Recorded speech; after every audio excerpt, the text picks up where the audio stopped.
পর পর আয়নায় তাকিয়ে বলেন, অ্যাডলফ তুমি বড্ড সুদর্শন? প্রতিদিন বলি। আমাদের সমাজে একটা প্রচলিত নিয়ম হচ্ছে মেয়েরা সবসময় পরিপাটি হয়ে থাকবে, সাজুগুজু করে থাকবে, ছেলেরা সেটা করে না। কিন্তু আপনি এমন একজন ছেলে সবসময় পরিপাটি হয়ে থাকেন, তো এই যে একটু ব্যতিক্রমী চলাফেরার জন্য অনেক কথাও শুনতে হয়। আপনার এই মানে সত্তাটা, এই ধারণাটা আসলে কবে থেকে আপনার ভিতরে কাজ করছে? আমার সবসময়ই ছিল ছোটবেলা থেকে, কিন্তু আমি স্কোপ বা এই সাহস বা মানে যে গার্ডস যেটাকে বলে সেটা পাচ্ছিলাম না।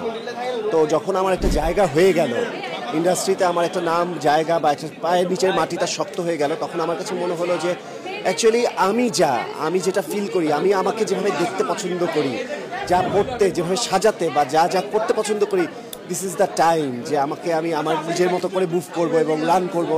এবং আস্তে আস্তে করে সেটা এখন পাবলিকের কাছে খুবই অ্যাকসেপ্টেড এবং তারা আমার সব কিছুই খুব ভূয়সী প্রশংসা করে এবং তাদের কাছে এই জন্য আমি কৃতজ্ঞ। পায়ের নিচের মাটি তো শক্ত হয়ে গিয়েছে, আমার তো ডাউট আছে যে পায়ের মধ্যেকার মাটি শক্ত আছে কি নাই। গজব বেইজ্জতি। আমি যদি খেয়াল করি আজকে অ্যাডলফ খান হালকা একটা টাচ করে আসছেন, মেকআপ টাচ, তো এটা করতে কতক্ষণ লেগেছে? এটা আসলে আমার হালকা টাচ আপ না, এটা আমি প্রপারলি আমাকে রেডি করেছে মাসুদ খান, বিউটি জোনের মাসুদ। সো খুবই চমৎকার বিউটি এক্সপার্ট এবং আমাকে সে খুব চমৎকারভাবে রেডি করেছে। এটার জন্য সে 1.5 ঘন্টা সময় নিয়েছে আর কি। একটা প্রশ্ন আপনাকে মাস্ট করতে হয়, আপনার বউকে আপনি কই পাইছেন? চেহারা এত মিল কেন আপনার বউয়ের সাথে আপনার? আমার বউকে আমি পাইনি বলতে, বউ আমার কাছে এসে হাজির হয়েছে। ও আমার ফ্যান ছিল, ফ্যান থেকে ও আমার আসলে আমার সব কাজ পছন্দ করে, তারপর বন্ধু হয়ে যায়, বন্ধু হতে হতে আমার কাছে। কিভাবে এত মিল? মনে হয় দুই ভাই বোন। হ্যাঁ, এটা হয়তো বা আল্লাহর ইশারা বা আল্লাহ চায় বোধ হয় যে হয়তো যার সাথে যার লেখা আছে তাদের হয়তো কিছুটা মিল থাকে, অনেকে বলে। তো আমাদের মধ্যে মিলে গেছে এটা আসলে ব্যাপারটা। দুজনের নাক একদম তীরের মতো খাড়া। হতে পারে। নাকের আগায় বস্তা ভর্তি মেকআপ লাগালে আবার কি হবে? একদম তোতা পাখির মতো বেঁকা না? এটাই হচ্ছে দুজনের আসল বৈশিষ্ট্য। এইটা কি কোনো কথা? আপনি ঠিক কতদিন পর পর আয়নায় তাকিয়ে বলেন, অ্যাডলফ তুমি বড্ড সুদর্শন? প্রতিদিন বলি। আপনি যদি সকালে ঘুম থেকে উঠে দেখেন আপনার এই ছোট ছোট চুলগুলো বড় হয়ে কোমর পর্যন্ত পড়ে গেছে, তখন কি করবেন? এটারও একটা স্টাইল করে কোনো না কোনো ভাবে বেঁধে আমি ঘর থেকে বের হয়ে যাব।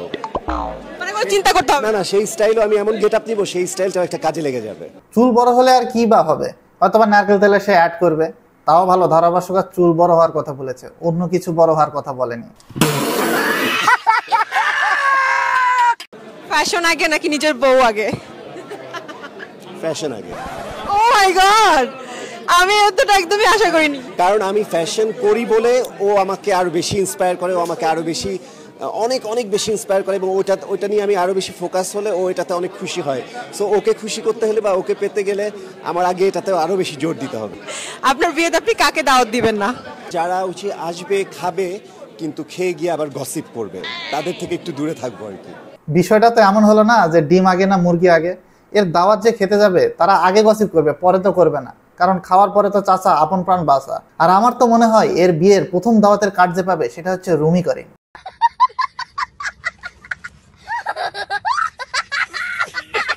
আপনার বউয়ের শাড়ি পরে কি আপনি রিল ভিডিও বানান?